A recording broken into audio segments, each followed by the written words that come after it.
Microsoft ওয়ার্ডও যদি আমরা বাংলা লিখতাম চাই, বাংলা লেখার লাগে আমরা ফন্ট চেঞ্জ করতাম। প্রথমে দেখো মাইক্রোসফট ওয়ার্ডও বাংলা লেখার রেগুলার ফন্ট দেখতাম। আমরা জানি ইংলিশ লেখার রেগুলার ফন্ট এটা টাইমস নিউ রোমান। বাংলা লেখার রেগুলার ফন্টর নামই লিখা সুতুনি এমজে।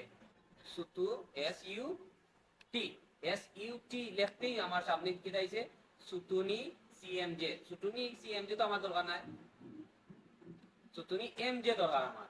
সুতুনি এমজে, সুতুনি এমজে লেখার পরে আমরা এন্টার করলাম, ওকে হয়ে গেছে। এখন আমরা যে বাটনও প্রেস হইয়া দেখি, যে বাটন হইল ক আর ক, যে বাটনও প্রেস হইয়া যদি আমরা দেখি ক উঠছে তাহলে বুঝবো আমার বাংলা ভিডিওটা চালু আছে। যদি ক না উঠা অন্য কোনো ওয়ার্ড আসে তাহলে বুঝবো আমার বাংলা ভিডিওটা চালু হইছে না। ঠিক আছে, তাহলে জের মাঝে প্রেস করলাম, দেখো তো জের মাঝে প্রেস করার সাথে সাথে ক না উঠলে তাহলে আমরা বুঝলাম এটা বাংলা ভিডিও চালু নাই। জাস্ট ফন্টটা চেঞ্জ করা আছে, জাস্ট কিটা চেঞ্জ করা আছে ফন্ট, ফন্ট কিটা তো আছে সুতো নিয়ম যে। এখন আমরা বাংলা ভিডিও চালু করব। বাংলা ভিডিও চালু করতে হলে কিটা করা লাগবো, কন্ট্রোল অল্ট এর সাথে চাপ মারি ধরতে হবে। কন্ট্রোল অল্ট এর সাথে চাপ মারি ধরিয়া বাংলাদেশের বীর মাঝে প্রেস করব। এই বাংলাদেশের বীর মাঝে প্রেস করলাম, করার পরে এখন আমরা যে বাটনে প্রেস করি তত ক উঠছে। ইংলিশ দেখলাম ক লেছি, ইংলিশ ফন্টর প্রথম অক্ষর কিটা এ, ইংলিশ ফন্টটা আনি আমরা, ইংলিশ ফন্টর নাম কিটা আমরা বক্সে গেলাম টাইম লিখি, টির মাঝে প্রেস করলাম, আমাদের টির মাঝে প্রেস করলে ইউডি যায়। তাহলে ভিডিও চালু করা, কিটা চালু করা, তাহলে ভিডিওটা বন্ধ করি। কন্ট্রোল অল এর সাথে চাপ মারি ধরিয়া দেন প্রেস বাংলাদেশের বি। এখন আমি টি প্রেস করে টি হচ্ছে টাইমস নিউ রোমান, প্রেস করলাম, এন্টার মারলাম, মারার পরে আমি লিখি এ, ওই তো এ উঠছে, দেখছো। তাহলে ওই কাজটারে আমরা সহজ করার লাগি, ওই যে ফন্টটা চেঞ্জ করার কাজটারে সহজ করার লাগে আমরা কিবোর্ড শর্টকাট করতাম, রাইট নাকি? তাহলে আমরা কিবোর্ড শর্টকাটটা করি, ক্লিক ফাইল, ক্লিক অপশন,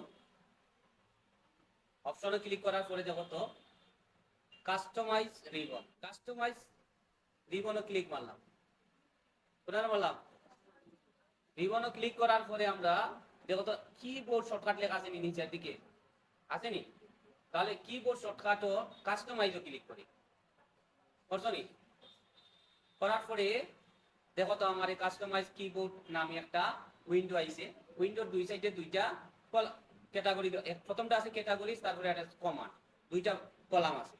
ক্যাটাগরিজও আমরা ক্যাটাগরি সিলেক্ট করব, কোন ক্যাটাগরি কিবোর্ডটা শর্টকাট করতাম। ফন্ট চেঞ্জিং করতাম, যেহেতু ফন্ট ওখানে উপরে ক্লিক করার পরে F ও দুইটা প্রেস করি, দুইটা প্রেস করলে দেখো তো ফন্টও ডিরেক্ট লইয়া গেছে আমার। ফন্ট নেওয়ার পরে আমরা ডাইন সাইডে দেখো তো এই কলামটা চেঞ্জ হয়ে গেছে, কমান্ডের জায়গা কি হয়ে গেছে, এটা ফন্ট নামে কলাম হয়ে গেছে ডাইনোটা। এখন আমরা কোনো ক্লিক করলাম, করার পরে প্রথমে আমরা ধরো টাইমস নিউ রোমান টানতাম, তাহলে টির মাঝে প্রেস করি, যে টি সিরিয়ালে গেল। টি সিরিয়ালে যাওয়ার পরে আমরা আস্তে আস্তে নিচের দিকে যাই, দেখি টাইমস নিউ রোমান পাইনি, ওই দেখো টাইমস নিউ রোমানটা পাইছি আমি।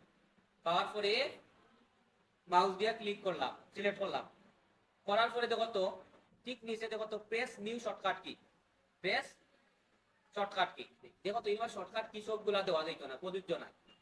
এখানেও দেওয়া যাইব, যেমন ফাংশন কি F1 থেকে F12 পর্যন্ত, তারপরে দেওয়া যাইব পেজ আপ, পেজ ডাউন, এগুলা কি ইউজ করা যাইব। ঠিক আছে, আরো কিছু কি আছে এগুলা ইউজ করা যাইব। ধরো এক্সাম্পল দিলাম, এখানে আমি পেজ আপ, কিটা দিলাম পেজ আপ, পেজ আপ দেওয়ার পরে আমরা ও দেখাই নিচে সাইনটা শো করছে, হাইট আছে অত সময়, এখন শো করছে, এ সাইনও ক্লিক মারলে ওকে হয়ে যাব, তাহলে ওকে হয়ে গেছে। ইংলিশ ফন্টও শর্টকাট হয়ে গেছে। এখন আমরা কিটা করতাম বাংলা ফন্টও শর্টকাট, এখন আবার কাস্টমাইজ ক্লিক করলাম, করার পরে আবার সেম উইন্ডোটা আইছে। এখন আমরা কিটা করতাম বাংলাটা দিতাম, আগে ইংলিশটা করছি এখন বাংলা। এখন আবার সেম আগর হইতে F দুইটা ক্লিক মারি, ফন্ট সিলেক্ট হইব, তারপরে ডাইনোর কলামে গিয়ে আমরা ক্লিক করলাম ফন্ট একটা, করার পরে আমরা টিক প্রেস করি, যাতে আমরা এস বাদে তো টি, তাহলে টিক প্রেস করলে আমরা এসও সিরিয়াল আর শেষের দিকে যাই। এখন আস্তে আস্তে উপরে যাই, তো শুধু নিয়ম যাইছে, দেখো নি? মারলাম ক্লিক, ক্লিক করার পরে আমরা প্রেস নিউ শর্টকাট কির বক্সের মাঝে আমরা পেজ ডাউন দিব, আগরটা আছে page up Times New Roman, আর শুধু নিয়ম যেটা হবে গুনানো page down, page down press করলাম, করার পরে আমরা এসআইনও প্রেস করি, ওকে হয়ে গেছে। এখন ক্লোজ, তারপরে ওকে, এখন দেখো আমি যদি পেজ আপও মারি তাহলে দেখো তো ফন্ট বক্স উপরে যে ওই যে ফন্ট বক্স আছে পেজ আপও ক্লিক করলে দেখো টাইমস নিউ রোমানোর পেজ ডাউনে প্রেস করলে সো তুমি এনজিও যেসব শর্টকাট আমরা বানাই নিলাম ইজি না এখন এখন জাস্ট খালি আমরা ফন্টটা চেঞ্জ করে খালি বিজয় চালু করতাম বন্ধ করতাম বিজয় চালু করতাম কোন সময় যখন আমরা বাংলা ফন্টটা আনবো আর বিজয় বন্ধ করতাম কোন সময় যখন আমরা ইংলিশ ফন্টটা আনবো